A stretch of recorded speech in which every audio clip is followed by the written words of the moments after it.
Buenas tardes a todos y todos, bienvenidos, bienvenidas, gracias por conectarse el día de hoy para llevar a cabo una sesión más del seminario en entrevista investigativa con niños, niñas y adolescentes. En esta ocasión tenemos el privilegio de tener con nosotros al maestro Roberto González Toriz, que nos estará acompañando para compartir con nosotros acerca de entrevista para la investigación con niños, niñas y adolescentes. Maestro, es un gusto, un privilegio, a nombre de nuestro rector, el doctor Aurelio Coronado, pues tenerte en este espacio, agradecer tu generosidad para compartir con nosotros y con nosotras. Es un orgullo comentarles que él es egresado de esta casa de estudios y bueno, para nosotros siempre es un privilegio escucharte y aprenderte. Maestro, bienvenido, te escuchamos. Muchas gracias, Eli. Muchas gracias al doctor Aurelio por las atenciones y el espacio. Es un gusto, pues literalmente estar en casa. Siempre es un placer regresar a casa, al alma mater de posgrado, y pues compartir experiencias, información con los compañeros, compañeras, compañeros que tenemos aquí. Y pues yo les hago la invitación que el día de hoy, en esta plática que tendremos, pues siéntanse con la libertad de poder externar sus dudas, preguntar, cuestionar lo que estaremos comentando. No vengo en plan inquisitivo, ni conquistador, ni tengo la verdad absoluta. Estamos hablando de propuestas, teorías, planteamientos para el diseño, la elaboración y el registro de la entrevista con niños, niñas y adolescentes, tanto en la parte forense como en la parte criminal, que es algo importante y sustancial. Entonces, siéntanse todas las personas que están presentes de expresar sus dudas, cuestionamientos que tengan. Pueden abrir su micrófono libremente, sin mayor problema. E incluso si tienen algún caso que estén llevando, alguna situación que se les ha complicado en su labor académica, en su labor pericial, pues con todo gusto coméntenlo y podemos ayudarles entre todos, ¿no? En esta situación. Entonces, ¿se ve bien la pantalla? ¿Se escucha adecuadamente? Sí, maestro. Sí, perfecto. Pues vamos a comenzar entonces. Les digo, tienen la invitación de poder hablar sin mayor problema. Recuerden que lo que estaremos planteando es conocimiento científico, no estamos hablando de dogmas, no estamos hablando de verdades absolutas, son propuestas derivados de diversos protocolos que se están estudiando, se están llevando a cabo. Dentro de la rama de la psicología habitualmente se tiende a tener o se tiende a utilizar principalmente la entrevista de tipo clínica. Si ustedes hacen una revisión bibliográfica de una manera rápida en diferentes páginas de internet y ponen entrevista psicológica, pues cerca de ¿qué les gusta? Un 80% de la bibliografía que van a encontrar es referente al contexto clínico, es decir, al contexto terapéutico, psicoterapéutico, porque pues es la rama que habitualmente se tiende a desarrollar más en la parte de licenciatura. Entonces encontrarán entrevista psicológica clínica, entrevista clínica en el ámbito psicológico, y es la que nos enseñan en la licenciatura. Yo que soy licenciado en psicología, pues puedo decir que es lo que me enseñaron, lo que yo vi para poder registrar pues los elementos que requieres para poder realizar un análisis funcional de la conducta, para poder emitir un diagnóstico, para poder emitir un tratamiento. En el ámbito forense es diferente. En el ámbito forense no vamos a regirnos o no vamos a estar bajo la misma tutela, bajo la misma dinámica. La entrevista clínica no es válida dentro del contexto forense.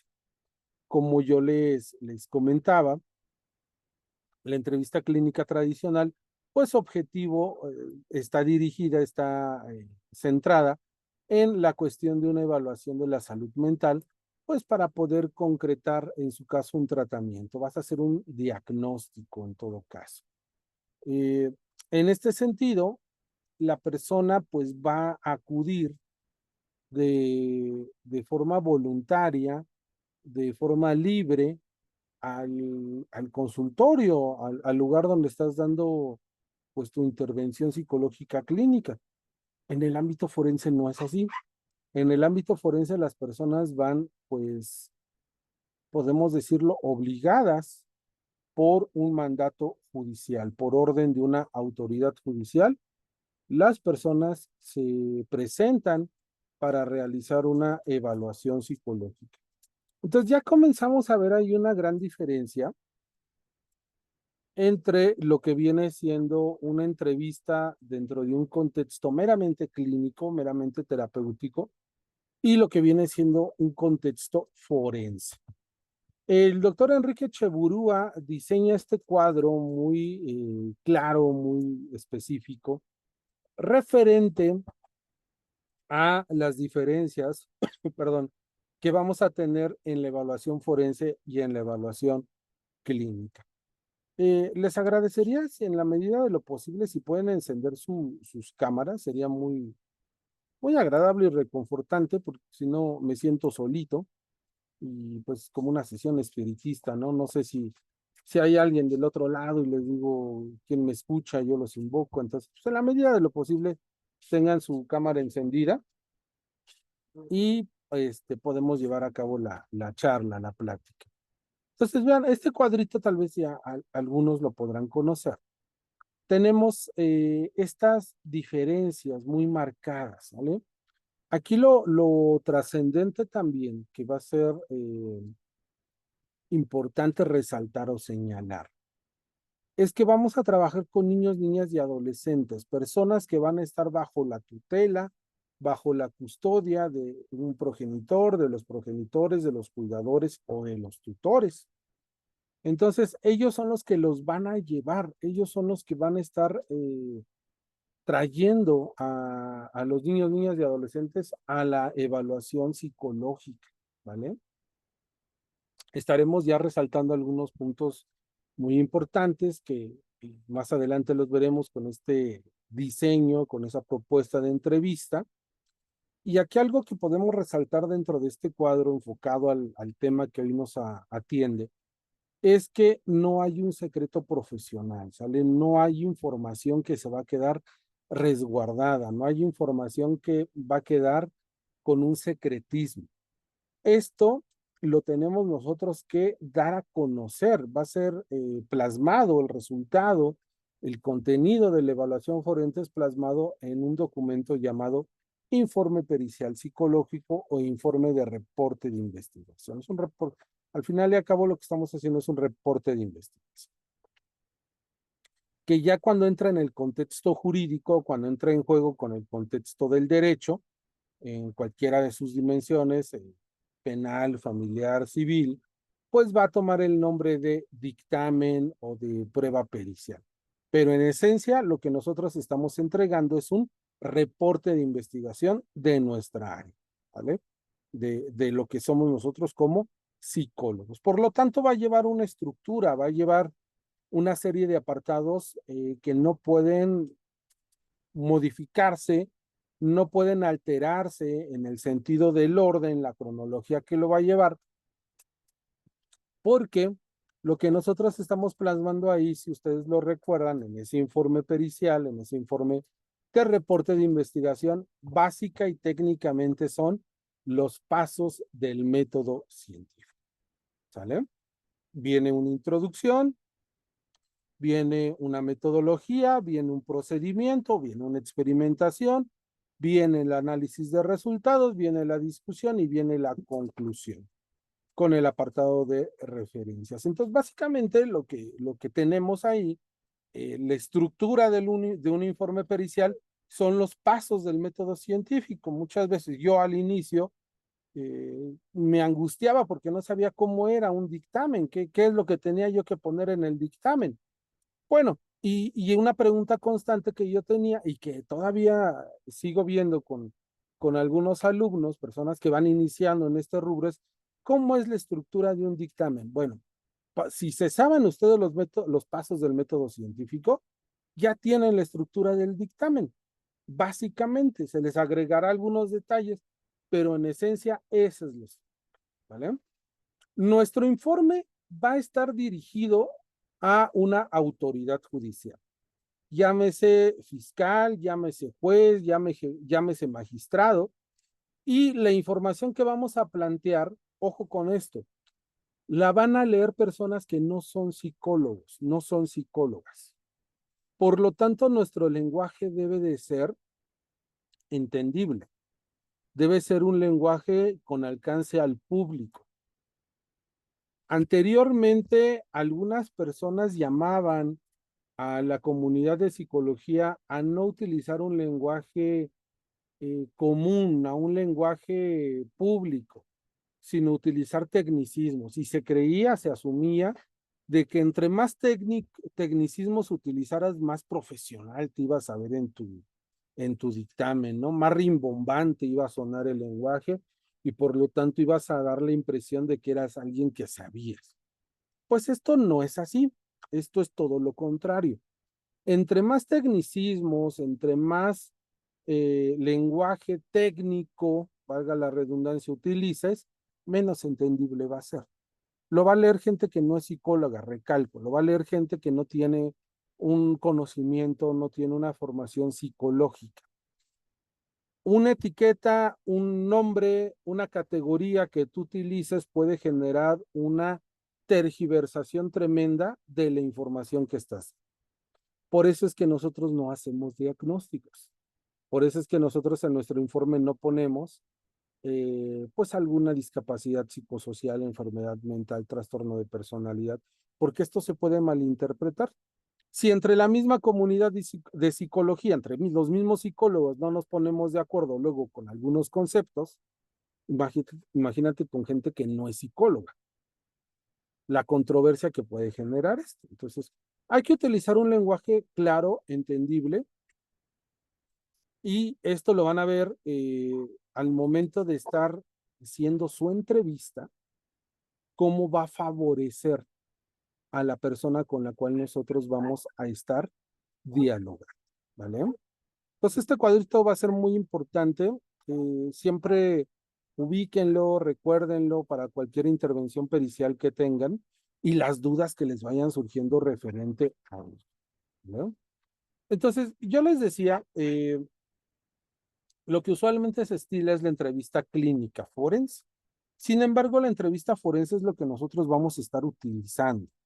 La mayoría de las veces, en nuestro rubro, no la mayoría, siempre, dentro del contexto forense, dentro del contexto de investigación criminal, es la entrevista que nosotros vamos a estar utilizando. Siempre, ¿vale? Una evaluación psicológica puede carecer de pruebas psicológicas, ¿vale? En una evaluación psicológica forense no necesariamente tenemos que aplicar pruebas psicológicas, pruebas psicométricas. Podemos utilizar otro tipo de herramientas de análisis, podemos utilizar otro tipo de técnicas de recogida de información, pero la entrevista siempre va a estar. Eso es fundamental. No podemos trascender no podemos pasar por alto el ejercicio de la entrevista. La entrevista va a ser, no sé si se acuerdan de esa caricatura de los supercampeones que decía el personaje Oliver Atom, el balón es mi mejor amigo y el balón siempre anda conmigo. Bueno, pues así los psicólogos forenses, la entrevista es nuestra mejor amiga y siempre va a estar con nosotros. Es la herramienta con la cual nosotros siempre vamos a trabajar. Y en este caso, la entrevista forense va a recoger lo que nosotros llamamos el rastro psicológico. Ubican a los compañeros de criminalística cuando sucede un hecho criminal, cuando sucede un presunto hecho delictivo, acuden los compañeros de criminalística de campo al lugar de los hechos, o los llamados técnicos de procesamiento de la escena del crimen. Y ellos lo que hacen son compañeros que van con esta imagen del atuendo que les sirve para no contaminar la escena, el tilet se le llama, este traje como astronauta para que no contaminen la escena, no sé si lo hayan visto, y van a recoger los indicios materiales, pueden ser botellas, pueden ser colillas de cigarro, pueden ser fluidos corporales en caso de indicios biológicos, pueden ser los casquillos, armas de fuego, el mismo cadáver, y a eso le vamos a llamar indicio físico, indicio biológico, indicio químico. Bueno, el discurso, la palabra, el testimonio de una persona es también un indicio. A eso nosotros lo vamos a llamar como huella o rastro psicológico. ¿Sale? La conducta, la verbalización es una conducta y por lo tanto lo vamos a llamar como rastro o huella psicológica. Y eso es un indicio. Y como todo indicio, debe de ser protegido, debe de ser resguardado para que no se altere, para que no se modifique, para que no se destruya. Por ello, es de vital importancia utilizar una entrevista correcta que permita a uno recoger la información, dos, almacenar la información, resguardar la información, tres, y el posterior análisis de la información. La entrevista forense va a cumplir con estos objetivos. Recoge, resguarda y permite el análisis de la huella psicológica, del rastro psicológico. El discurso, la verbalización que tiene la persona es una conducta. Recuerden que los seres humanos vamos a actuar con base a tres momentos. Nuestra respuesta va a estar enfocada en tres momentos. Todo lo que tú sientes es un triangulito. Vean el primer vértice del triángulo. Es sentir. Tú sientes algo en el contexto, en tu territorio, te genera una sensación. Esa sensación, ese sentimiento, se va a transformar posteriormente en un pensamiento. Cuando tú piensas, vas a tener un sentimiento ahí mezclado. Y ese pensamiento no lo vas a dejar ahí, lo vas a tener que exteriorizar, lo vas a tener que sacar. Y es cuando viene la verbalización, es cuando vienen los comentarios. Skinner a esto le llamaba el soliloquio, no sé si recuerden. El soliloquio es ese diálogo interno, esa comunicación que tenemos con nosotros para regular nuestro comportamiento. A eso se le llama soliloquio. Cuando ven a los niños en edad preescolar, en edad preescolar, cuando están coloreando un dibujo, cuando están haciendo un dibujo, van teniendo un diálogo interno, van teniendo un diálogo y no solamente es interno, sino lo expresan. Ay, ya me equivoqué. Ay, debo de tener cuidado para no salirme de la rayita. Chin, ya me salí de la rayita. El lenguaje sirve para regular la conducta. El lenguaje sirve para que vayamos guiando nuestro quehacer.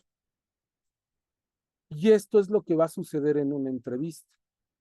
La persona que tú estás entrevistando, a través de la verbalización, te está reflejando, uno, un sentir y dos, un pensar. Tienes ahí información muy valiosa, sentir y pensar. Por lo tanto, la entrevista va a ser el eje central, la columna vertebral de una adecuada investigación forense o pericial. ¿Sale? Eso es algo que debemos nosotros siempre tener muy en cuenta. De ahí que debamos de asumir las debidas providencias para que esa huella psicológica o ese rastro psicológico no se altere. Yo les decía al inicio, las personas que acuden a evaluación van obligadas, no van de manera voluntaria, no acuden porque, yo quiero que me entreviste. Van porque una autoridad lo está solicitando, van porque un juez, un juzgado, una fiscalía está solicitando la evaluación.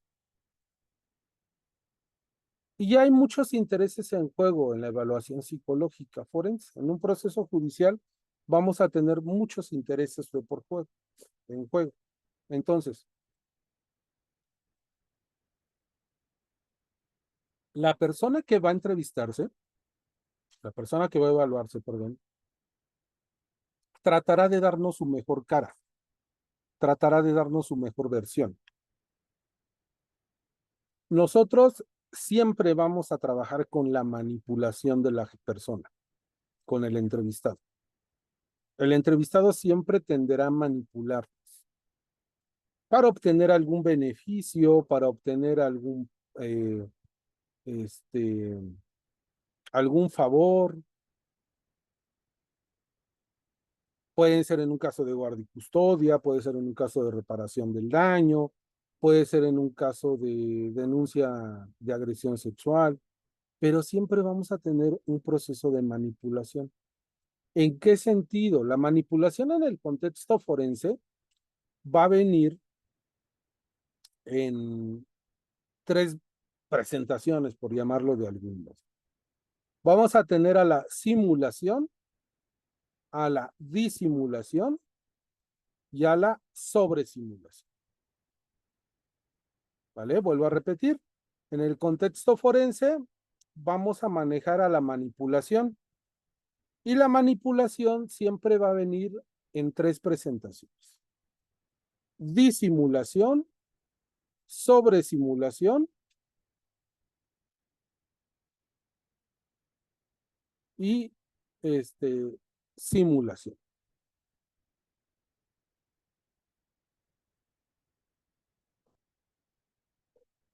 Entonces, esto es una de las dificultades que nos podemos nosotros enfrentar.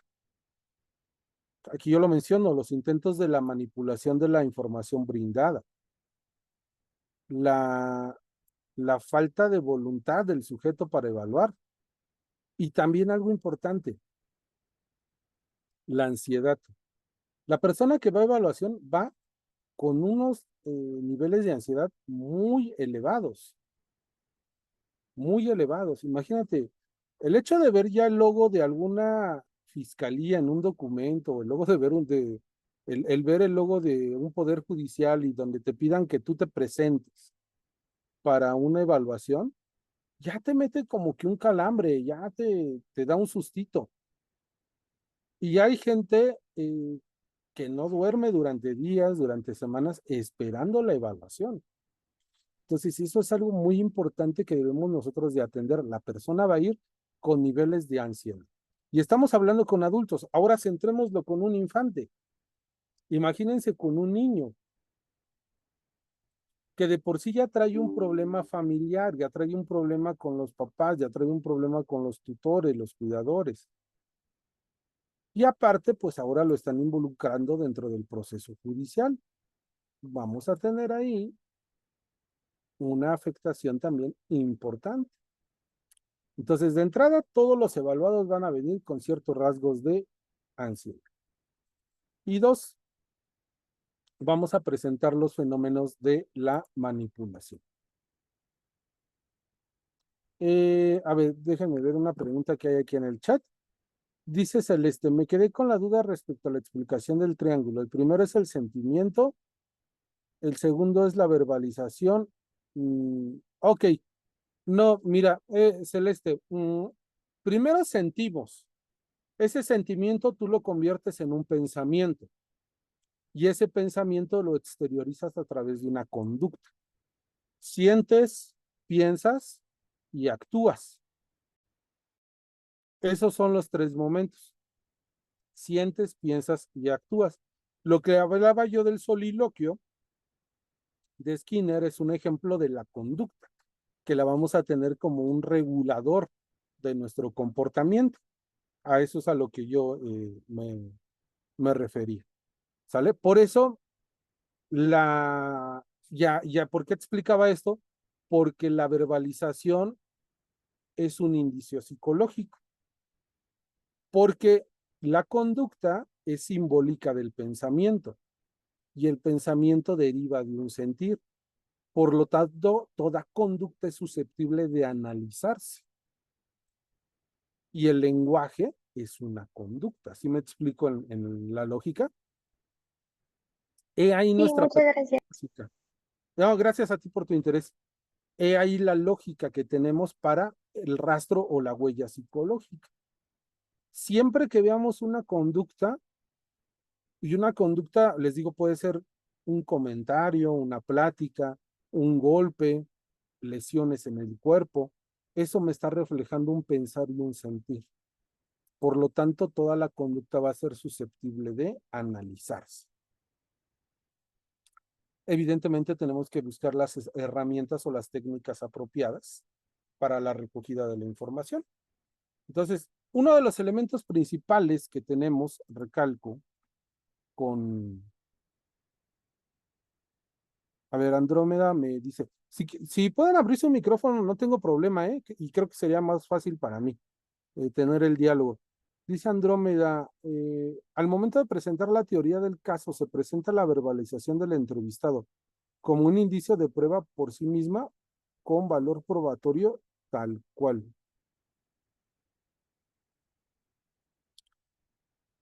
Dice, ¿esto significa que se le da el dicho como cierto? No, porque la entrevista va a ser solamente una herramienta con la cual tú vas a formular hipótesis. Y esas hipótesis las tienes que someter a experimentación y debido a los procedimientos, a la metodología que tú utilices, vas a poder descartar o vas a poder comprobar lo que asumiste como hipótesis. La entrevista es solamente una técnica de recogida de información. Como yo te decía, cuando llegan al lugar de los hechos, los técnicos de procesamiento de la escena del crimen pueden agarrar con diversos materiales, herramientas, la botella, el proyectil, la bala, el arma de fuego, lo van a tomar con ciertas herramientas para que no se contamine. Haz de cuenta que eso sucede con la entrevista. La entrevista es tu herramienta que vas a utilizar para recoger ese indicio psicológico llamado discurso, llamado verbalización, y no se altere. Ya ese análisis, el indicio psicológico, tú lo vas a analizar con otras herramientas, con otras técnicas. Y es ahí donde tú podrás corroborar eh, si tu hipótesis de investigación pues es aceptada o es descartada.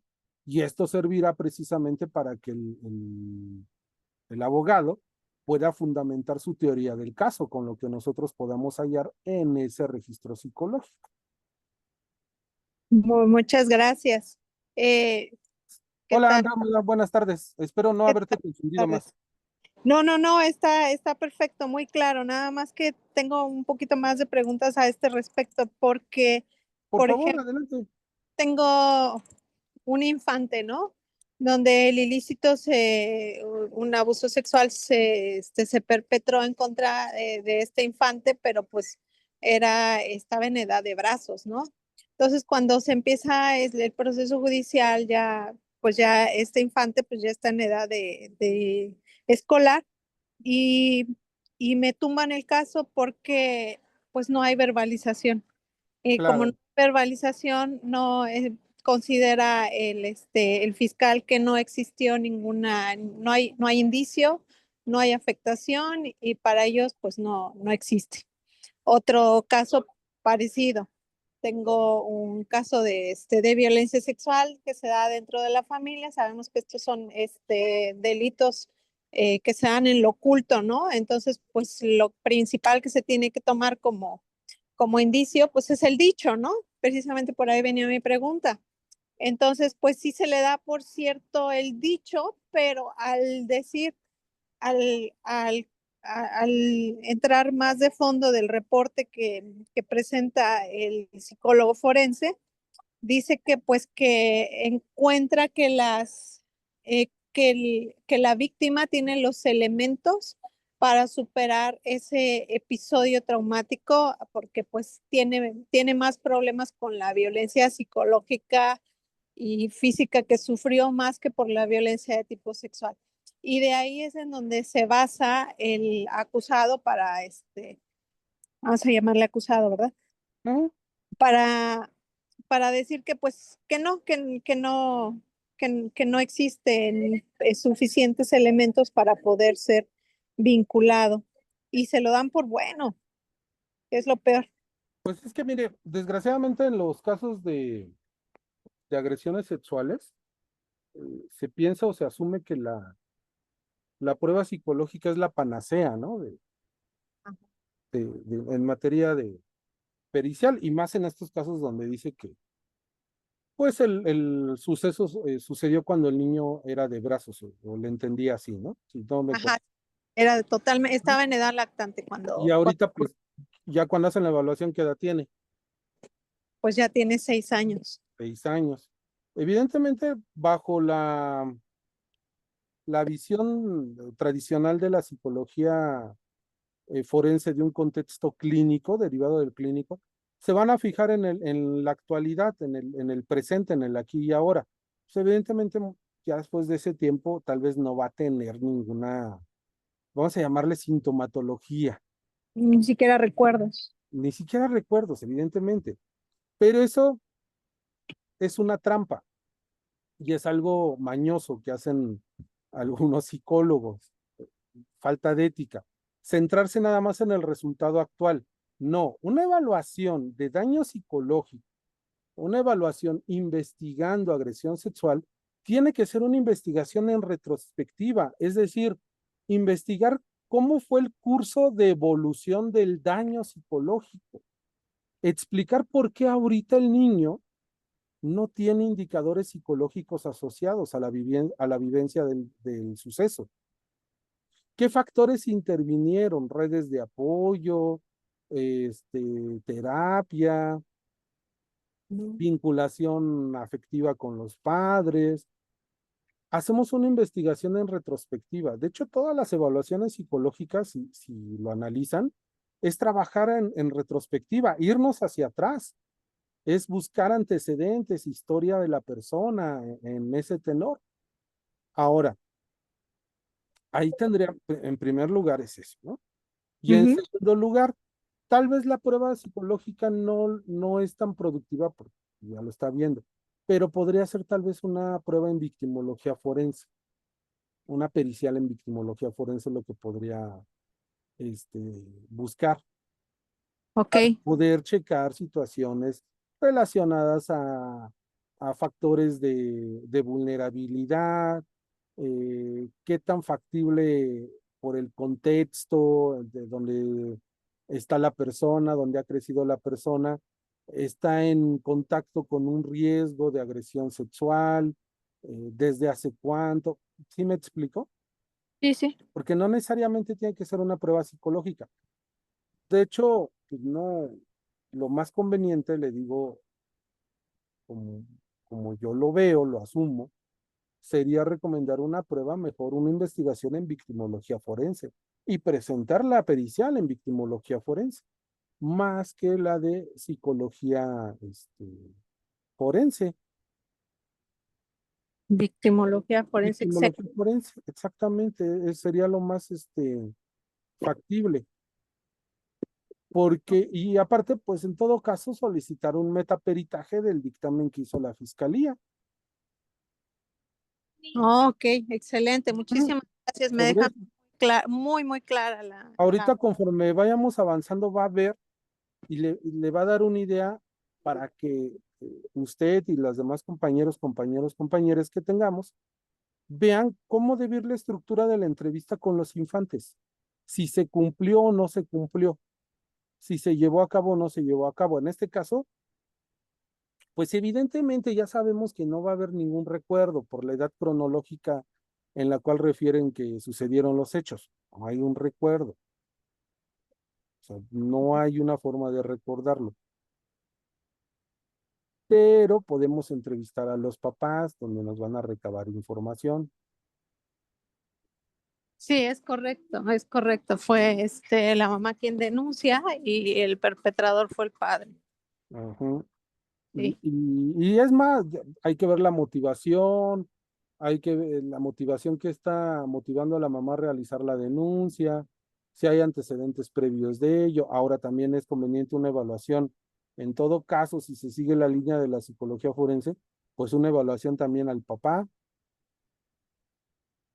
claro, Ujú. Ahí claro, sería ver. sí. Entonces le digo, si quiere lo comentaba, al final dejo mis datos y ya me pueden mandar un mensajito ahí para comentarlo ya más en concreto. Excelente, muchísimas gracias. Bien.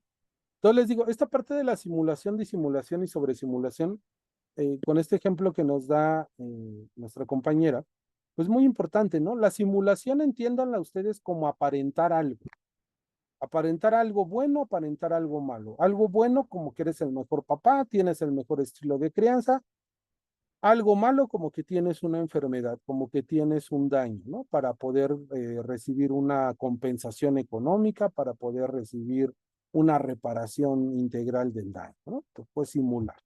La disimulación con D de dedo es ocultar algo, ocultar tus fallas como papá, ocultar tus errores como mamá, ocultar que tienes alguna deficiencia con la cual no puedes ejercer una convivencia con el infante o no puedes recibir una reparación del daño.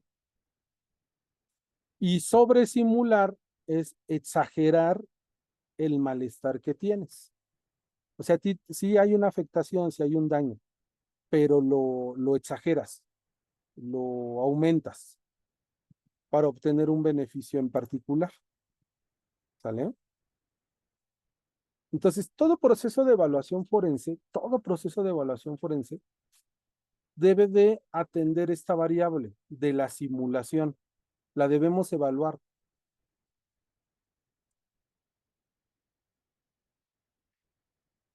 Debemos evaluar la simulación, disimulación o sobresimulación. Si vas a aplicar pruebas psicológicas, hay algunas pruebas psicológicas que van a traer esa variable para medir.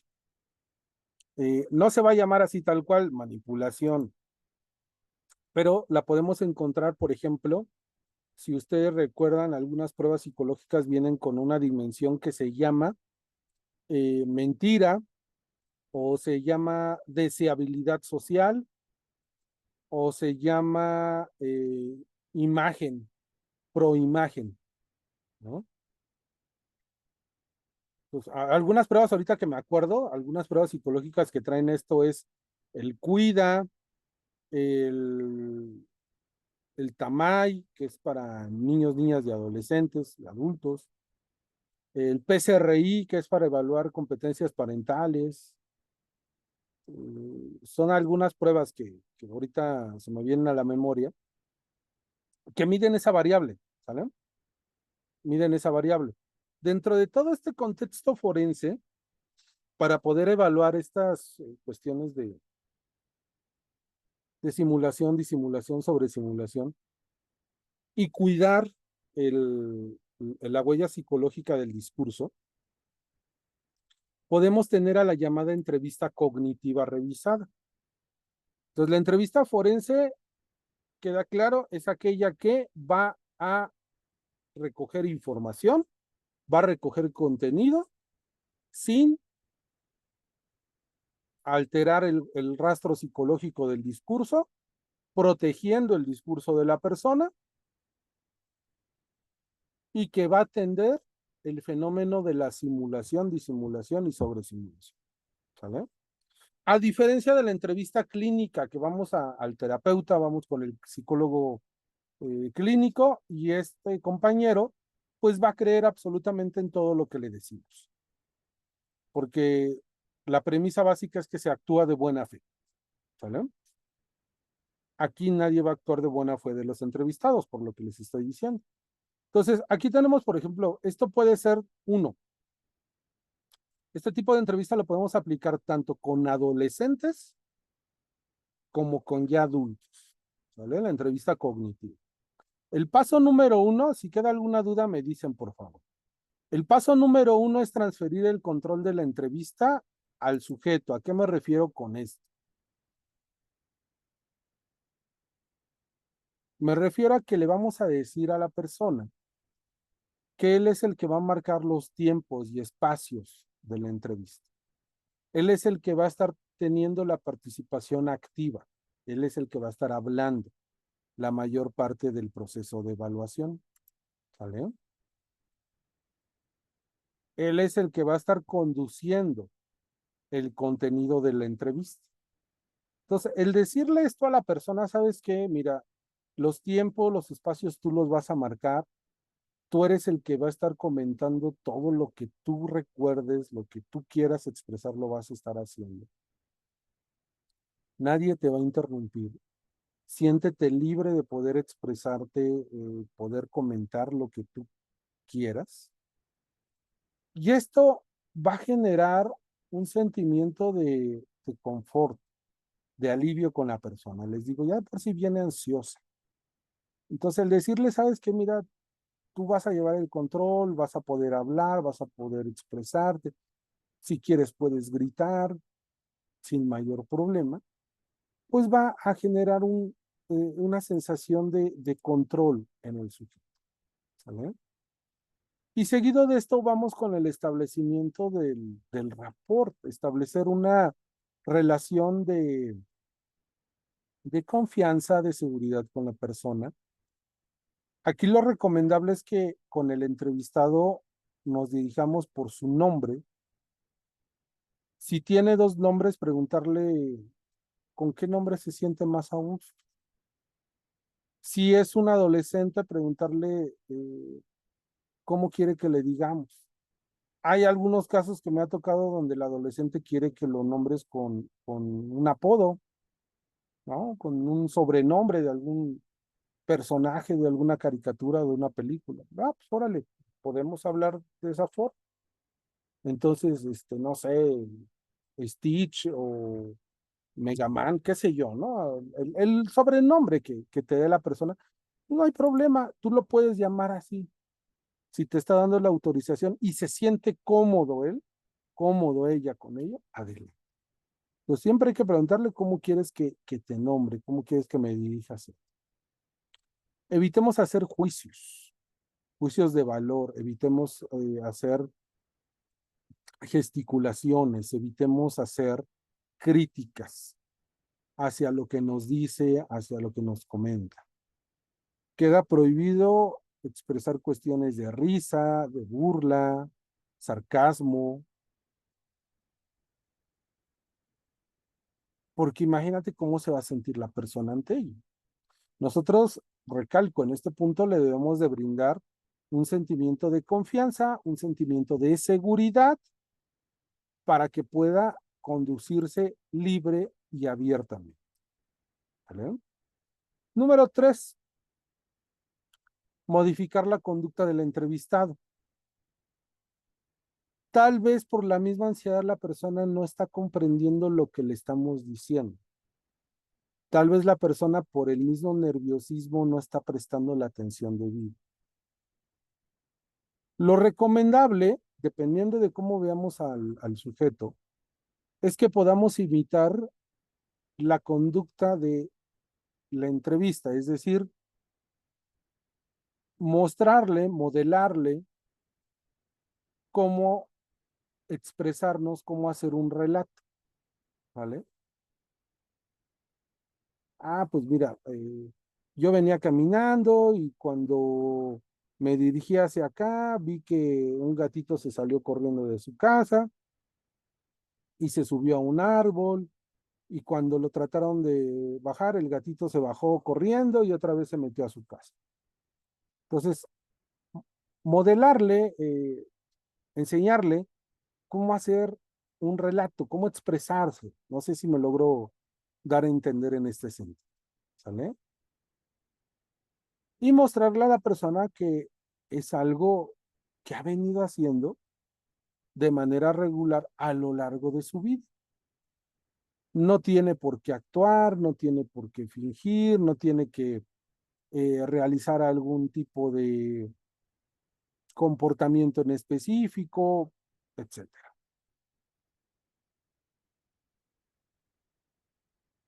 El número 4, volver a reforzar el rapport. Entre más confiada la persona esté, entre más sentimiento de seguridad tenga, mayor participación va a tener este sujeto, ¿no? Y entonces es aquí donde viene un protocolo que se ha establecido como el uso de la entrevista narrativa. La entrevista narrativa es una técnica de recogida de información que va a brindar una mayor ventaja sobre la forma interrogativa de recoger o de almacenar información. La técnica narrativa ofrece ventajas en cuestión del contenido de la información, ofrece ventaja, perdón, sobre la menor cantidad de distorsiones que pueda presentar la persona, sobre menores errores de comisión y sobre una estructura esquemática de los datos que nos va a brindar. Ahorita, de una manera más detallada, vamos a ahondar en esto, vamos a explicar. Recordemos que en una entrevista van a ocurrir dos tipos de errores. Los errores de comisión y los errores de omisión. ¿Vale? Los errores de comisión van a ser aquellos que ejerce el entrevistador, aquellos que va a realizar el entrevistador, como inducir información falsa, como sugerir respuestas, inducir estados de ánimo. Y los errores de omisión los va a realizar el entrevistado. ¿Sale? Cuando no nos dan la información completa, cuando se guardan algún dato, y esto puede ser por cuestión de olvido o por cuestión voluntaria. Entonces, hay que tener mucho cuidado con estos dos tipos de errores.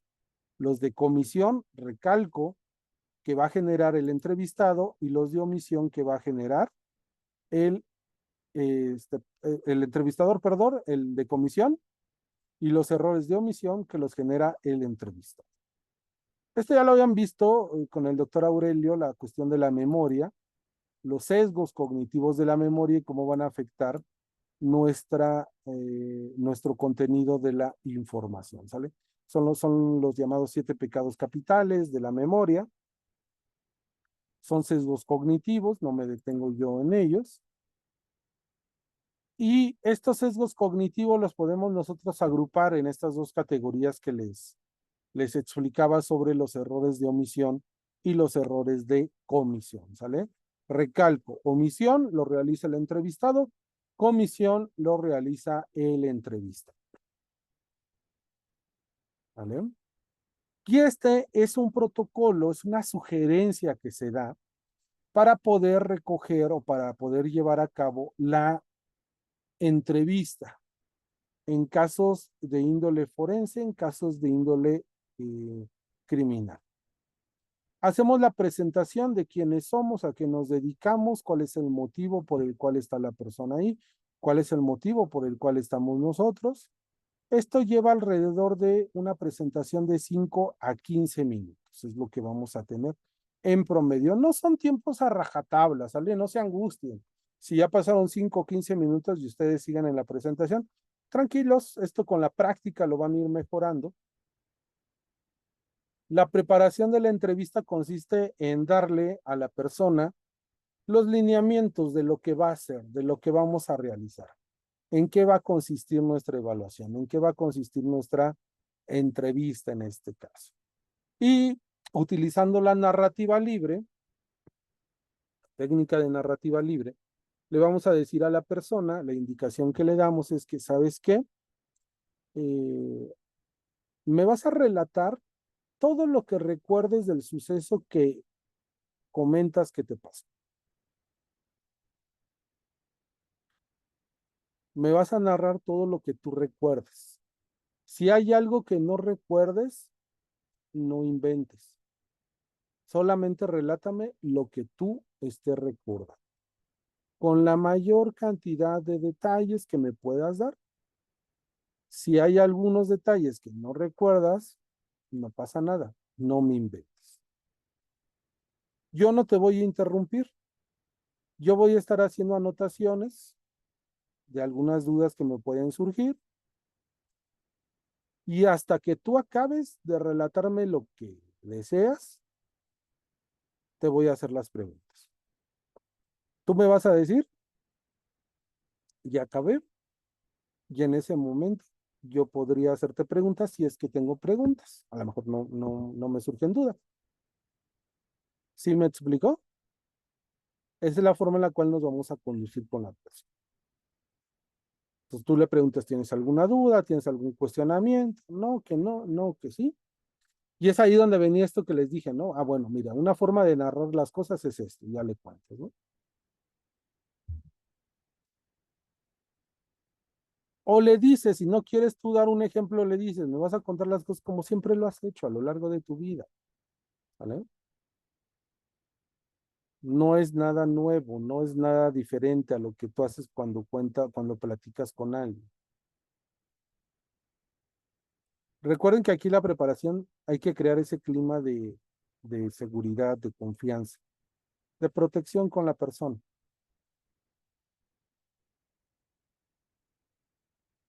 Y esto va incluido también con los adolescentes, ¿vale? Pasamos a la parte de la narrativa libre, que es donde la persona nos va a contar lo que sucede. Aquí nosotros no vamos a cuestionar, no vamos a interrumpir. Si la persona se queda callada, podemos decir, adelante, nada más, o asentar con la cabeza y dejar que termine. Podemos hablar hasta que la persona nos dé la indicación que ya acabó, ¿vale? ¿Qué es lo que pasa con esto?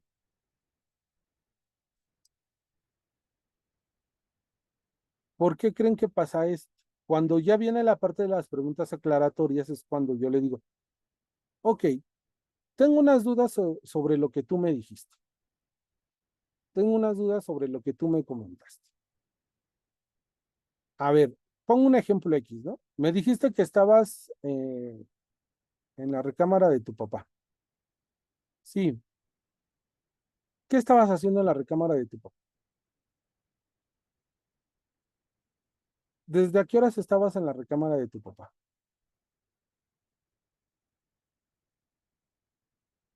Estaba viendo la tele. ¿Qué estabas viendo en la tele? Me dijiste que habías visto una película. ¿Qué película era? ¿Recuerdas algún actor de esa película? ¿Sí me explico? A esto se le llaman preguntas aclaratorias. Y estas preguntas aclaratorias nos van a servir o nos van a ayudar para que nosotros comencemos a ver si estamos ante un discurso armado, si estamos ante un discurso estructurado y podamos nosotros a elaborar hipótesis acerca de una alta, mediana o nula credibilidad en la persona. ¿Qué es lo que pasa con esta entrevista? ¿Por qué se utiliza esta entrevista? Nos ayuda a proteger el discurso. Recuerden que el contenido de la entrevista es una huella psicológica, es un indicio. Y eso yo no lo debo de alterar. Si yo hago una entrevista de tipo interrogativa, es decir, pregunto, me da la respuesta, lo dejo que siga hablando y lo interrumpo y lo voy interrumpiendo y le voy preguntando, estoy ensuciando, estoy contaminando el indicio, ¿me explico? Entonces aquí yo no corro riesgo de que en el juicio me digan, oiga, es que usted hizo preguntas inducidas, hizo preguntas sugestivas, manipuló al sujeto para que le contestara de una determinada forma. No, porque yo ya dejé que se expresara, yo ya dejé que me contara su historia. Las preguntas que hago fueron posteriores a la narración. Por lo tanto, no pueden decir que yo manipulé esa información. ¿Sí me doy a entender con ello? Entonces, esta entrevista es recomendable tanto para víctimas como testigos. Ya posteriormente de las preguntas aclaratorias, que dura el tiempo que tú creas considerable, dependiendo de los cuestionamientos que hagas, vendrá el cierre de la entrevista. La persona, si entró en crisis, pues hay que hacer labor de contención emocional. Hay que ir cerrando con temas que no tengan nada que ver con la situación, con cosas de elementos al azar. Con elementos al azar me refiero a que no estén en relación a el contenido de la entrevista. Oye, me habías dicho que te gustaba tal personaje, tal caricatura, ¿en qué temporada vas de tal programa? O sea, cambiarle la sintonía del relato y hacer el cierre de la entrevista. Esta es una primera técnica que tenemos nosotros de recogida de información. ¿Vale? ¿Alguna duda, alguna pregunta con ello?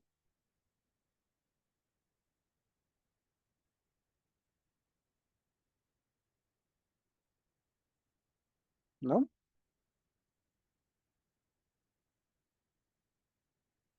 Bien.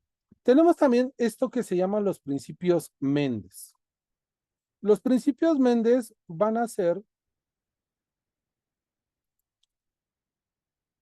los ejes rectores de la entrevista en cuestión de protección a derechos humanos, en protección de una buena praxis pericial y en protección a la recogida de la información. Estos principios se crean para la documentación, el registro de información de hechos de violencia, tortura, malos tratos inhumanos o degradantes. Pero esto va a estar rigiendo cualquier tipo de entrevista en el ámbito de investigación forense e investigación criminal. Y estos son los 6 principios, los fundamentos. La entrevista va a estar construida en aspectos científicos, en aspectos legales y éticos. La entrevista debe de ser práctica, es decir, debe ser útil. Va a representar un proceso completo de recogida de información sin que pueda afectar a la persona, sin que pueda generarle un daño. Va a incluir aspectos de vulnerabilidad y esto tiene que ver mucho con la perspectiva de género. En nuestra entrevista debemos nosotros de atender aquellos factores o aquellos elementos que van a estar representando o manifestando situaciones de desigualdad. ¿Sale?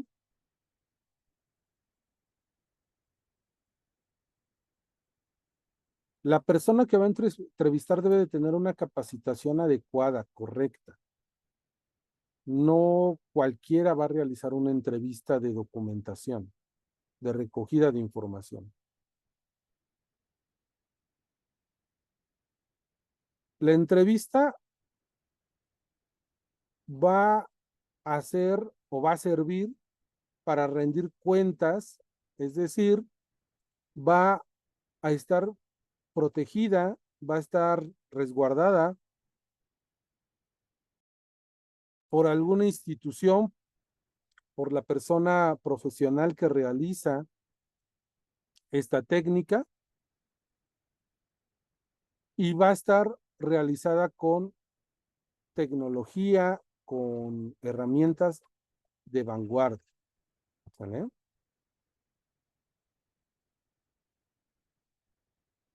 Debe de estar realizada o ejecutada con elementos que nos van a ser útiles.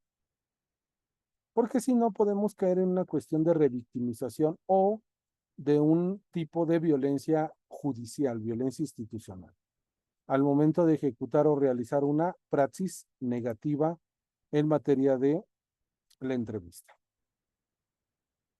Esto que les presento aquí es un documento llamado consentimiento informado, porque recordemos que la entrevista va a estar enfocada principalmente en niños, niñas y adolescentes, que son sujetos de derecho, pero que van a estar bajo la tutela, bajo la guardia y custodia de algún progenitor, de algún tutor, de algún cuidador, y ellos son los que deben de dar autorización para que se pueda llevar a cabo este proceso. Entonces, esto es un formato, no es el único, es para que se den una idea, que pueden utilizar para poder que les autoricen el llevar a cabo la entrevista, ¿sale? Con los niños, niñas y adolescentes. Ojo, siempre debe de haber un consentimiento informado, ¿sale? O sea, no se les vaya a pasar recabarlo, porque eso es súper importante. ¿Sí? Bien. ¿Alguna duda, alguna pregunta que tengan hasta ahorita? ¿No?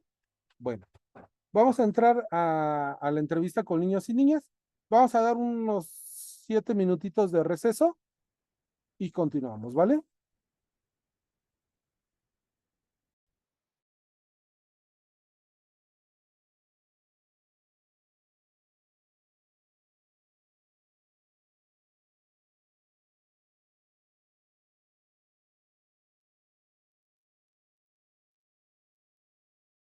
Bien, continuamos. Miren, entrando ya a este centro de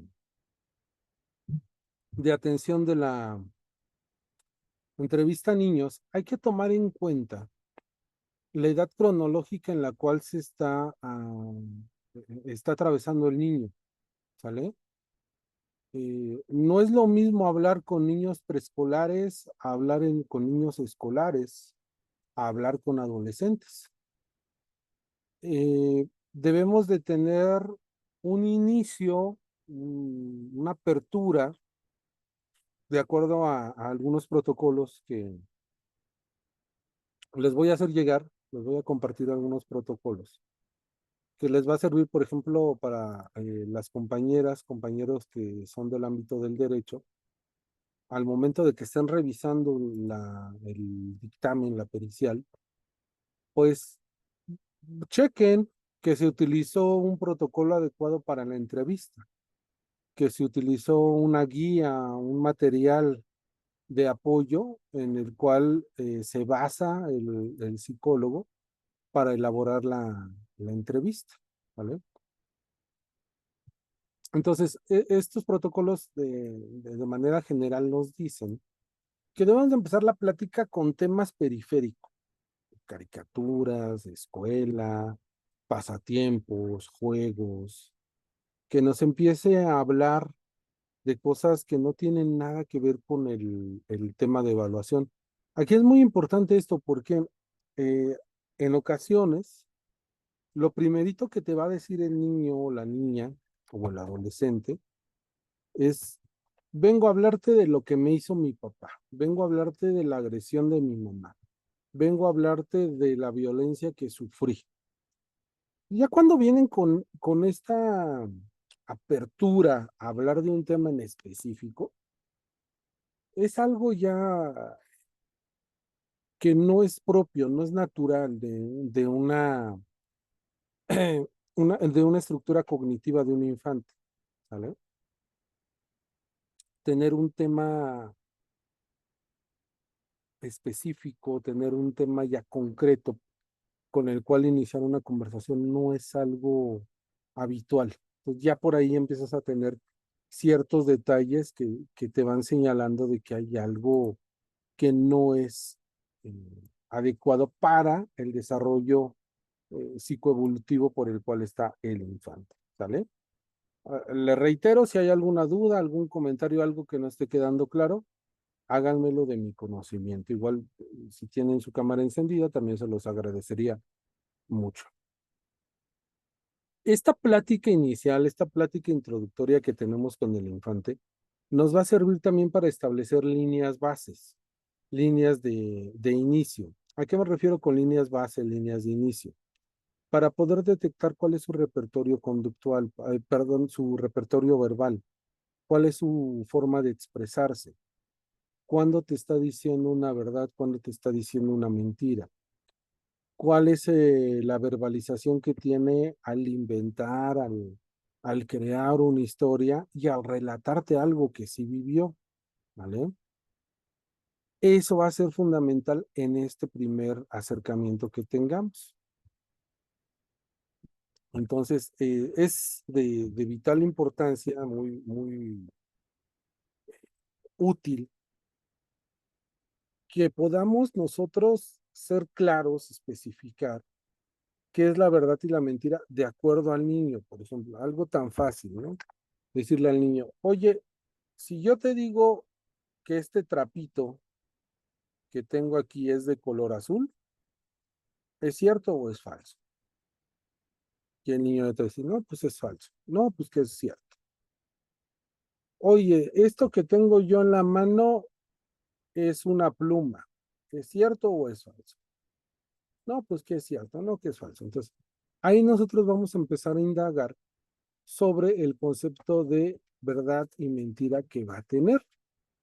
Vamos a sacar ahí una línea base. Vamos a conocer cuál es el contexto, la habilidad relatora, la habilidad cognitiva que va teniendo el infante. ¿Sale?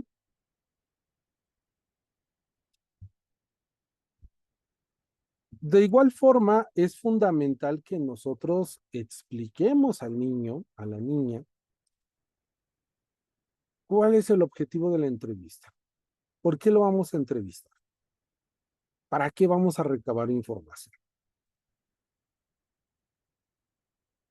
Y a partir de ahí empecemos nosotros a recoger su opinión o información sobre lo ocurrido, procurando empezar estimulando el recuerdo libre.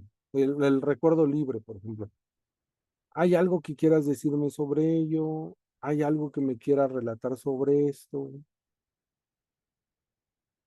Y entonces comienza una variante de lo que veíamos en la primera hora sobre la entrevista de narrativa libre. Aquí la vamos a retomar.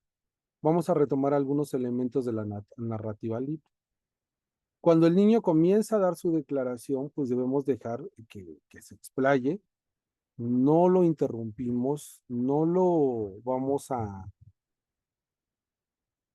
detener, no vamos a coartar la expresión verbal que va manifestando. Eso es un error muy garrafal, ¿eh? Es un error muy fuerte, por llamarlo de algún modo. En alguna ocasión, haciendo un metadictamen, eh, fue un caso de agresión sexual, un caso de abuso sexual, la psicóloga reporta que empezó a entrevistar al niño y cuando el niño tenía un niño de 7 años, el niño empieza a relatarle lo ocurrido referente al ataque sexual. La psicóloga en ese momento para en la entrevista, corta la entrevista, justificando que si dejaba que el niño siguiera con el relato, lo que iba a generar era una revictimización en él, porque iba a vivenciar, iba a revivir todo el daño que le había generado ese ataque. Entonces, debido a la protección del niño, en ese momento corta de tajo el relato del niño. Entonces, eso es algo eh, que no se debe de hacer. Al niño lo debes dejar que narre la situación. No, no debemos de pedirle aclaraciones, no debemos de pedirle que se centre en un detalle en específico. Al contrario, lo que nosotros debemos de hacer es pedirle que siga relatando, que siga contando en algunas pausas que pueda hacer. Entonces, ¿y entonces qué pasó? ¿Y qué sucedió? ¿Sale? Pues ahí nosotros, el punto central, al momento en el que el niño empieza a relatar los hechos, nos callamos, escuchamos, vamos escribiendo las dudas que tengamos del relato y posteriormente pasamos a la fase de preguntas aclaratorias. ¿Sí me explico? Pues recalco mucho de que debemos de utilizar un lenguaje entendible para él. Un lenguaje muy casual para el infante que nos puede entender.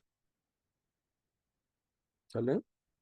Y más que hacerlo como una entrevista rígida, hacerlo como una plática, tener esa sensibilidad, esa empatía. Fíjense que el tema de empatía es muy importante dentro de la entrevista y en ocasiones se malentiende o se malinterpreta. Le puedes ofrecer un vaso con agua a la persona, le puedes ofrecer un vaso con agua al niño, le puedes ofrecer un pañuelo, le puedes dar tiempo para que se desahogue, pare de llorar, hace trabajo de contención, puedes dejarlo que vaya al baño. Y eso no implica que seas tendencioso, que lo estés favoreciendo, ¿me explico?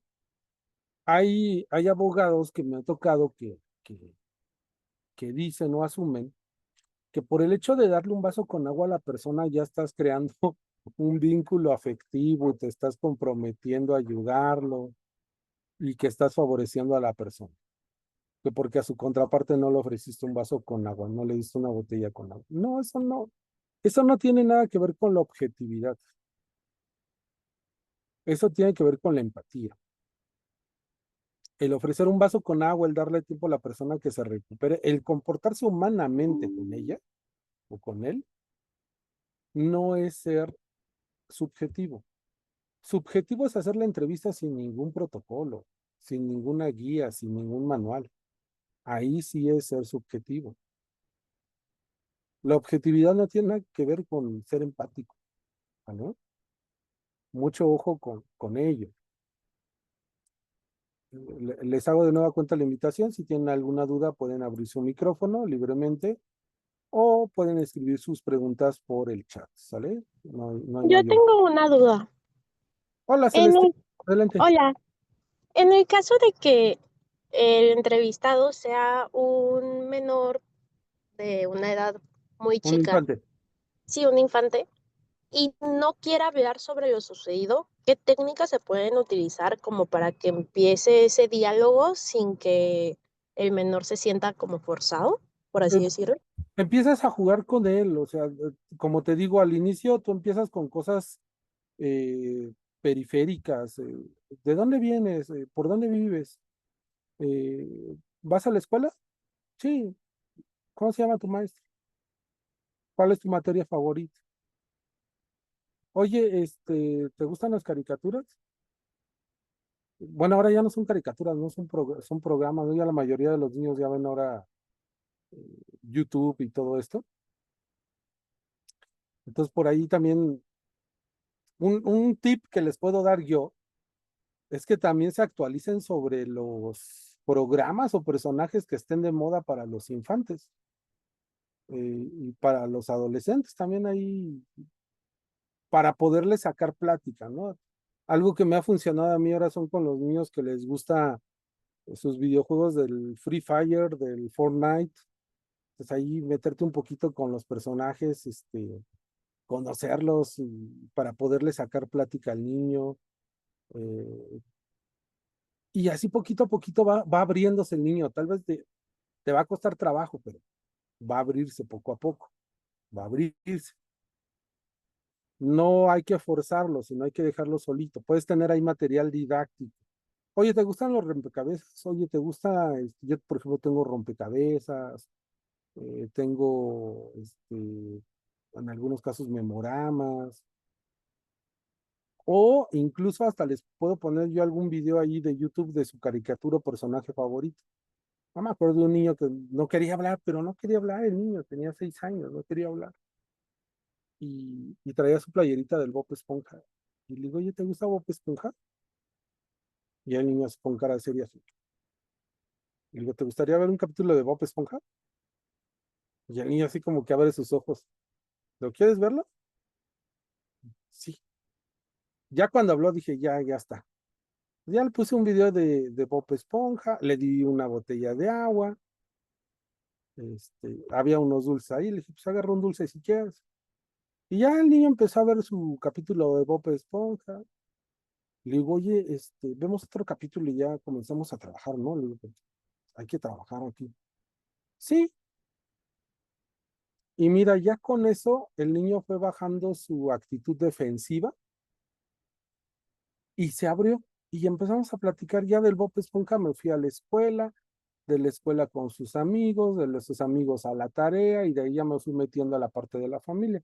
Era un caso de guardia y custodia, de cuestiones de familia. Entonces, es algo que te puede servir eso, ¿no? Es algo que te puede servir. Evidentemente, hay situaciones, también me ha tocado de niños que no van a hablar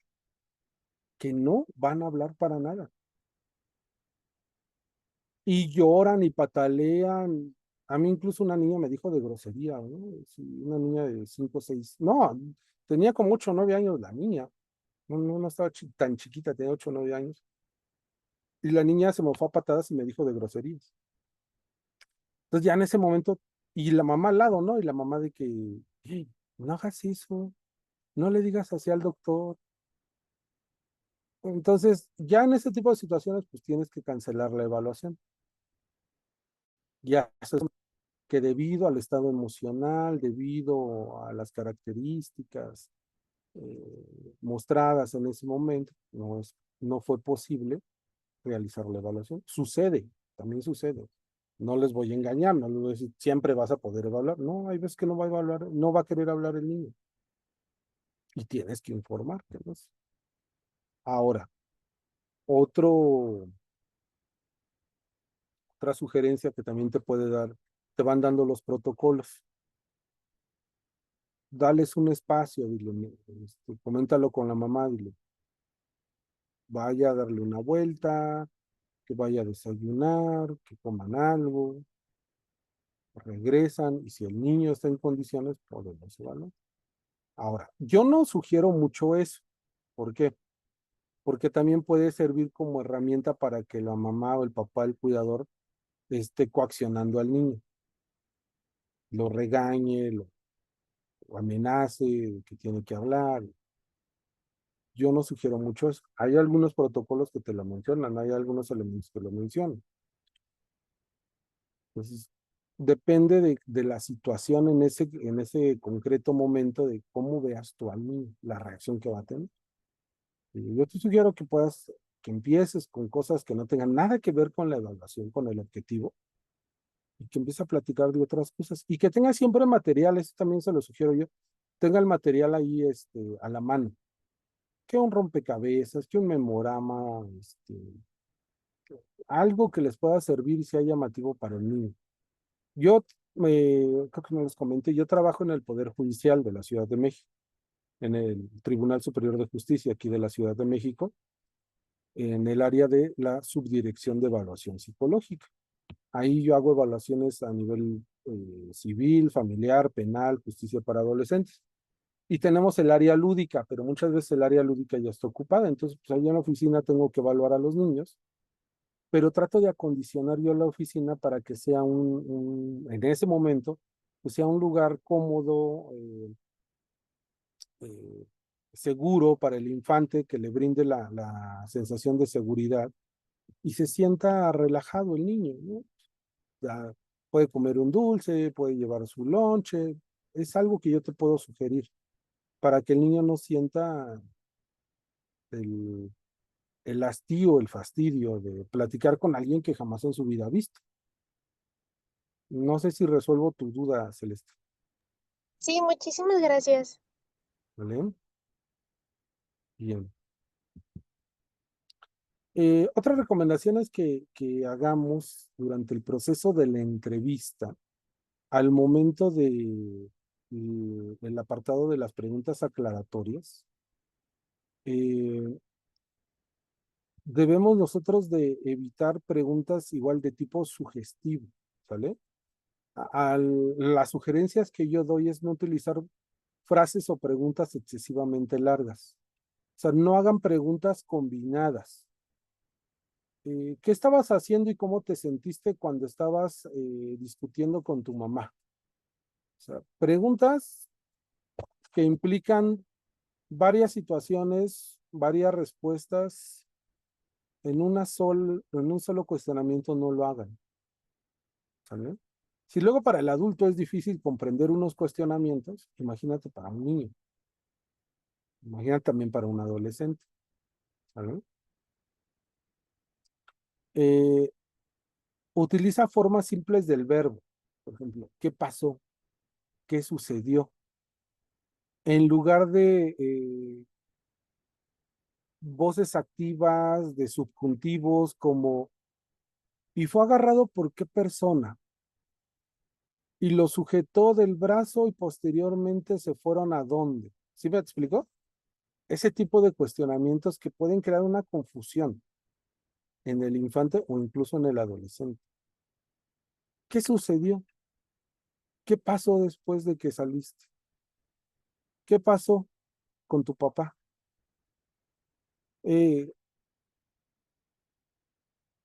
¿Dijiste que estabas en el baño con tu mamá? ¿O mencionaste que estabas en el baño con el papá? ¿Qué sucedió? ¿Qué sucedió en el baño? ¿Qué sucedió en la cama? ¿Qué sucedió en el parque? Hay que tener cuidado con las preguntas que hagamos sugestivas. En serio, luego, por más experiencia que tengas, cometes esos errores de comisión. De verdad, cometes errores de comisión. Yo lo que sugiero también es que tengan un script, que tengan ya una estructura de entrevista. Se vale tenerla, se vale ya tener ahí tu script. Evidentemente, el script puede variar, ¿no? Si va a ser para un caso familiar, va a ser para un caso penal, va a ser para un caso civil, va a ser para un caso de guardia y custodia, convivencias, abuso sexual, violencia de género, etc. Ten tu script ya hecho y sobre la marcha puedes ir haciendo anotaciones en ese script, porque evidentemente cada caso es diferente. Entonces, para que tú te sientas segura, segure, ten siempre el script a la mano. Se vale, no tiene nada de malo. Hay algunas personas que por vergüenza no lo utilizan. Aquí no nos debemos de confiar, ni pecar de, ya lo sé, yo lo manejo, soy experto. No, no. Ten un script a la mano. Eso te va a ayudar mucho. ¿Sale? Por ahí yo tengo una entrevista, por ejemplo, una estructura de entrevista tanto para padres y para infantes en casos de guardia y custodia. Si quieren, se los comparto ahí para cuando tengan algún caso referente a ello, pues lo puedan utilizar. ¿Sale? Esta presentación también se las voy a hacer llegar, ¿sale? Para que no corran, tengan temor de que ya no copié, ya no alcancé a ver esto, se los voy a enviar, ¿sale? Se les va a llegar junto con otro material también que voy a pedir que se les envíe. Entonces recuerden, igual podemos utilizar preguntas abiertas, pero dependiendo también de la edad cronológica del niño. Por ejemplo, aquí en el tercer punto, como pueden ver, se puede utilizar preguntas abiertas del tipo qué, quién y en dónde en niños de edad preescolar. Sin embargo, las preguntas cuándo y por qué no es recomendable utilizarlas antes de los 7 años. ¿Sale? ¿Por qué? La cuestión temporal todavía no está dada en los niños de esa edad. ¿Sale? Acuérdense que la cuestión de la temporalidad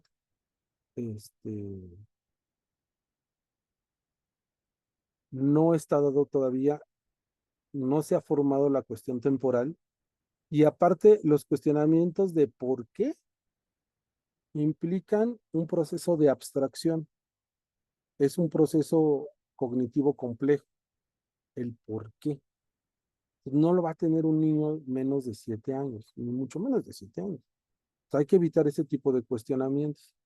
Ya a 8 años se pueden dar una idea de un por qué, sin llegar al proceso de abstracción, evidentemente. Pero antes de los 7 años, muy difícilmente te podrán dar un por qué. Si te llegan a contestar el por qué, puede ser que esa respuesta esté influenciada o esté dada por algún progenitor. ¿Vale? Pues son ahí, digamos que tips que les puedo dar, ¿no? ¿Por qué se separaron tus papás? Porque mi papá le fue infiel a mi mamá. Porque mi mamá dijo que mi papá es un mujeriego. Ya te va a dar una razón o una guía de por dónde va. En este caso, una instrumentalización de niños. ¿Vale? Entonces, recuerden, nosotros como entrevistadores debemos de adecuar nuestro proceso de intervención acorde al desarrollo cognitivo, al desarrollo afectivo, al desarrollo cronológico que va a tener el niño. Debemos de utilizar toda la información previa posible.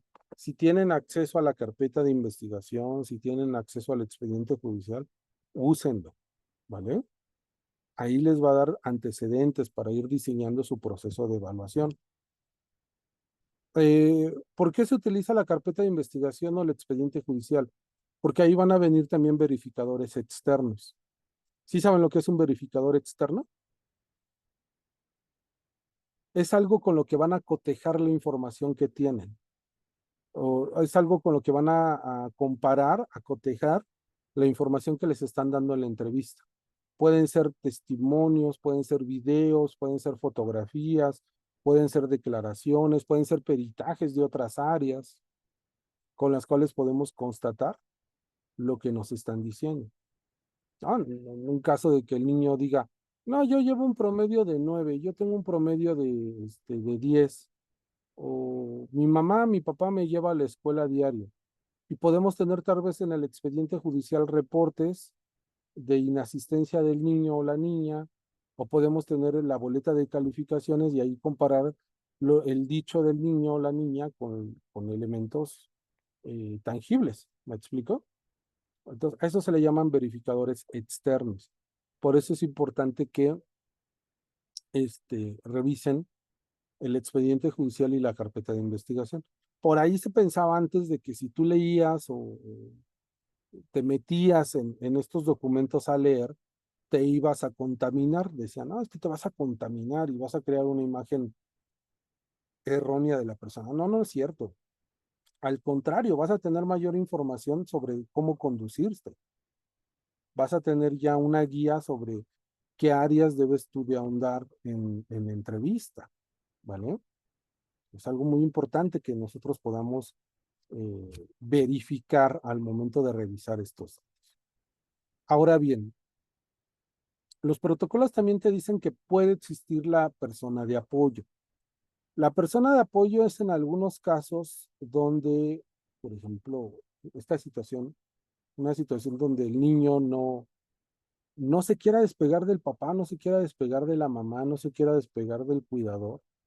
Entonces lo que hacemos es colocar al cuidador. No es lo recomendable, porque no debe de haber la presencia de alguien que pueda inhibir o cohibir al niño. Pues, en la medida de lo posible, siempre evitar que alguien esté presente aparte del niño y nosotros. Lo siempre recomendable es que esté solo. Y si va a estar el papá o la mamá, que esté a una distancia en la que no pueda escuchar el contenido del niño o el discurso del niño, y que el niño no tenga un campo de visión hacia él, que generalmente que esté a espaldas del niño. ¿Me explico? Y que esté a una distancia eh, prudente de que no lo puede escuchar ni el niño al papá o a la mamá, ni el papá a la mamá al niño. ¿Vale? Y ya que se haya tranquilizado el niño, hacer alguna seña, sí, alguna señal para que el señor, la señora se pueda retirar y ya nos deje solo con él. Son algunas situaciones que que vas viendo, que lo vas haciendo con la práctica. Muchas veces el protocolo te dice, ¿no? Incluso el mismo protocolo de la Suprema Corte de Justicia te dice que no deben de haber elementos extraños que generen ansiedad o que creen un sentimiento de vulneración en el niño, en la niña o adolescente. Sin embargo, también te dice que debes de videograbar las sesiones. Pero muchas veces la cámara se vuelve en un elemento estresor para el niño o la niña. Y también, dependiendo de la edad cronológica, el foco de atención del infante o de la infanta se puede dirigir a la cámara. Pues hay que saber cómo vamos a sobreponernos a estas situaciones o adversidades, ¿vale? En este tenor, cuando tú videograbas, y si no puedes videograbar, por lo menos audiograba la entrevista, ¿vale? Ya, ¿cómo es ese dicho? De lo perdido, lo rescatado, o algo así. O sea, en el peor de los casos, pues ya audiograba la entrevista. Y todo esto debe de llevar un registro. Haz de cuenta que estás haciendo una cadena de custodia. Lleva tu nombre, lleva el nombre de las iniciales del infante, del adolescente, la duración, la fecha, el lugar en el cual se llevó a cabo la intervención, la entrevista, ¿sale? Y todas las personas que estuvieron involucradas en el proceso de entrevista deben de salir en la grabación, ¿sale? Todas las personas. Entonces les digo, siempre trabajemos o nos esforcemos para que el infante pueda realizar la entrevista de una manera individual, de una manera sola. ¿Bien? Recuerden tener un contexto, esto ya es algo que hemos platicado, un entorno físico adecuado, que haya una iluminación, hay una ventilación, no haya visión hacia otras personas. Me ha tocado ver o atestiguar entrevistas que hacen a infantes en las fiscalías o en las agencias del Ministerio Público, enfrente de todos, cuando están en medio de los escritorios, van pasando y van asustando al niño. Entonces, eso no es un entorno adecuado para una entrevista. Hay que tener un lugar, un especial, un espacio adecuado para llevar a cabo la entrevista. ¿Sale? Estas son algunas pautas que sugiere, por ejemplo, este es un protocolo que les voy a enviar. Es un protocolo que voy a hacer favor de estarles llegando. La guía de entrevista investigativa con niños, niñas y adolescentes víctimas de delitos sexuales. Esto es de la Fiscalía del Ministerio de Justicia de Chile. Y aquí nos van a dar unas pautas importantes de proceder, ¿vale? Evitemos tener un contacto físico con los niños, niñas y adolescentes. Como yo les digo, evitar los descansos para ir al baño, beber, ¿vale? Como refuerzos por cooperar, porque estás coaccionando ahí, ¿no? Entonces imagínate, si me contestas, te dejo ir al baño. Pues eso es una vulneración a un derecho. Entonces, mucho cuidado con ese tipo de situaciones. Algo también muy importante, no somos policías de investigación. No jugamos el papel de policías de investigación. Nosotros no hacemos no hacemos un interrogatorio. Nosotros no vamos a prometer, ahí lo menciono, de que todo va a estar bien, de que todo se va a resolver. No. Nuestra labor es otra, nuestra labor es un trabajo completamente diferente al que va a realizar policía de investigación. Entonces, mucho cuidado con ese tipo de comportamientos que tengamos. ¿Sale? De igual forma, hay cuestionamientos que debemos de evitar en relación a de que si no me dices, te acuso con tu mamá. Pero tu mamá me había dicho esto, pero tu papá me había dicho esto. ¿Sí me explico? Poner al niño en una situación de ansiedad, coaccionarlo, no es lo adecuado, ni por supuesto nada recomendable realizar eso. Tal vez digan eso, pues es bastante lógico, es entendible, pero créanme que muchos no lo entienden. y lo realizan continuamente. Bueno. Los protocolos actuales, el estado del arte en la entrevista con infantes, nos sugiere realizar una entrevista por partes. Generalmente, estas son las fases de la entrevista con infantes, que si se dan cuenta es lo que he venido platicando a lo largo de esta sesión. Aquí nada más que lo ponemos ya de una manera muy estructurada. El entorno de la preparar el entorno de la entrevista, la presentación, la cuestión de la verdad y la mentira, establecer las reglas de la conducción de la entrevista, completar el rapport de la entrevista, introducir al tema. Vean lo que preguntaba, ¿no? Celeste, ¿qué pasa si no habla? Bueno, pues el hablar es hasta el punto número 6, hablar del tema. Previamente debimos ya de haber pasado por todos estos elementos. Que insisto, habrá ocasiones en las que el niño de verdad no quiera hablar y no hay poder humano que permita llevar a cabo esa comunicación. Después de la narrativa libre viene el interrogatorio y clarificación y posteriormente el sí. De manera general son 9 puntos los que vamos a llevar con la entrevista. ¿Sale? Hay algunos temas especiales que podemos considerar. Por ejemplo, cuando hablamos de la temporalidad, lo que les decía, hay que tener en cuenta el desarrollo evolutivo que va a tener el niño, la edad que tiene el niño, el tipo de vocabulario, el tipo de lenguaje que va a utilizar. También, si viene de alguna comunidad indígena, hay casos de trata de, ¿no?, violencia sexual infantil o de material de abuso sexual infantil, el MASI, donde las víctimas son infantes de comunidades indígenas. Ahí vamos a necesitar también la presencia de un traductor. Entonces, son consideraciones ahí especiales que vamos a tener con ello.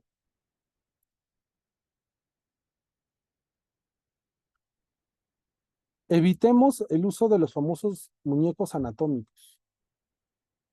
Se ubican los muñequitos anatómicos en los casos de violencia sexual infantil.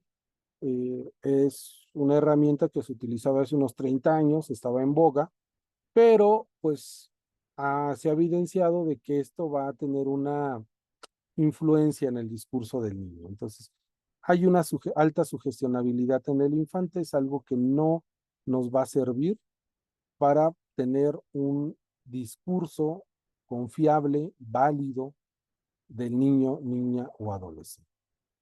De igual forma, hay que checar las conducciones adecuadas en casos de que presenten alguna discapacidad psicosocial, deficiencias visuales, deficiencias auditivas, comunicación aumentada, alternativa, discapacidades evolutivas, ¿vale? Niños que necesiten algún instrumento para mejorar su audición o que tengan algún instrumento aparte de los anteojos para mejorar su visión, o que requieran la asistencia de un personal, por ejemplo, alguna enfermera, porque traen alguna discapacidad motriz, bien en silla de ruedas o están alguna situación que no les permita tener una movilidad normal, por llamarlo de algún modo, como la mayoría de las personas lo puede tener, sin caer en algún sesgo cognitivo, lo explico. ¿Vale? En cuestión de preescolares también, aquí es muy importante que veamos los tiempos de evaluación. Se recomienda, de acuerdo a la bibliografía de evaluación en niños, niñas y adolescentes, que en niños de edad preescolar, la evaluación psicológica no dure más de 45 minutos, una hora, ¿sale? En preescolares. Con escolares, hasta 1 hora y media. Y en adolescentes, hasta 2 horas. Esos son los parámetros que nos van dando los autores especializados en el área de evaluación psicológica para poder llevar a cabo con un tiempo razonable y adecuado nuestro proceso de intervención. ¿Sale? Y esto lo haces en una sola sesión principalmente. ¿Sale? Igual con niños bilingües, pues, si es necesario, tendremos la asistencia de un traductor. Todo esto, por eso les digo que es importante revisar el expediente. Esto tú lo vas a saber de antemano si revisas la carpeta o el expediente y vas a solicitar este apoyo específico. Con deficiencias auditivas podemos solicitar también un intérprete, podemos solicitar que el niño tenga su aparato especial, eh, o incluso hasta el reporte o la autorización de un médico en donde nos indique que tiene una capacidad auditiva para hacer comprensible y llevar a cabo una comunicación. O sea, les digo, hay algunos detalles que de repente van a brincar ahí, ¿no? Tecnología también para la cuestión de comunicación. Puede ser que la persona tenga algún problema en la garganta y necesite estos aparatos de reverberancia, si los han escuchado. Pues donde viene, no puede emitir la voz normalmente, necesita estos aparatos con las cuerdas bucales, se lo coloca aquí y hace una reproducción de la voz. ¿Vale? Ahora, hay un modelo, ya con esto vamos finalizando. Disculpen por alargarme, le robo 5 minutitos más. Hay un modelo que es el modelo ecológico, pero enfocado al análisis de información con los infantes. La entrevista que nosotros vamos a hacer, los datos de la entrevista, por ahí alguien preguntaba cómo vamos a ordenar esto, lo vamos a ordenar en este tenor, con cuestiones que va del microsistema, que tiene que ver con aspectos individuales, psicológicos, biológicos, aspectos del mesosistema, que tiene que ver con relaciones de familia, con la comunidad, con la escuela, con sus compañeros, con el exosistema, relaciones con la familia extendida, tíos, primos, abuelos, si participan en actividades extraescolares, qué programas de televisión o qué influencia de otros modelos conductuales tiene el infante, y llegando a la parte del macrosistema, con la cuestión de los valores, de las ideologías, ahí lo vamos a ir plasmando. Es decir, este modelo les va a servir a ustedes para que vacíen el contenido de su entrevista, porque ya entrevistaron, pero esa entrevista, bueno, ese contenido lo tienen que sistematizar. ¿Cómo lo van a ordenar? ¿Cómo van a ordenar el contenido de su entrevista? Pues con base a esto. ¿Sí me explico? ¿Vale? Aquí les digo, esto se los voy a pasar. Aquí lo vamos a tener. Y con esto, pues estamos llegando al final de nuestra sesión el día de hoy. Digo, no sé ustedes, pero a mí se me fue muy rápido el tiempo. Espero que no haya sido pesado, fastidioso para ustedes. Yo les agradezco mucho su tiempo y atención por haber estado con nosotros. Y ahí les dejo mis datos de contacto, el WhatsApp, el correo electrónico. Pueden mandarme un mensajito por WhatsApp. Alguna duda, alguna pregunta, algo que quieran que sea un de más, o algún comentario en particular que tengan, con todo gusto ahí lo podemos resolver. Igual con mi Facebook me pueden encontrar, Roberto González Toris. Ahí subimos material de apoyo, platicamos de temas en cuestión de ciencias forenses y periciales, y también ahí tenemos otro grupo específico sobre material o bibliografía del área. Yo de verdad les agradezco mucho su tiempo, su atención, y espero verlos en alguna otra ocasión. No sé si hay alguna duda, alguna pregunta, algún comentario que tengan. Ninguna, muchísimas gracias por la clase. Perfecto, ¿no? Pues gracias a ustedes por su tiempo, atención. Les digo, yo sé que pues de repente es difícil que podamos estar ya a esta hora, pero pues aquí estamos. ¿Vale? Maestro, muchísimas gracias. Agradecerte a nombre del Instituto de Ciencia Aplicada tu generosidad para compartir con nosotros, y a todos y todas también agradecerles de estar hasta esas horas en una sesión aprendiendo de un grande como es el maestro Roberto González. Nos vemos en nuevos espacios, sin duda alguna. Te mandamos un abrazo a la distancia hasta la Ciudad de México y seguimos en Gracias, contacto. maestro. Muchísimas gracias, que descanse. Que tengan bonita noche. Hasta luego.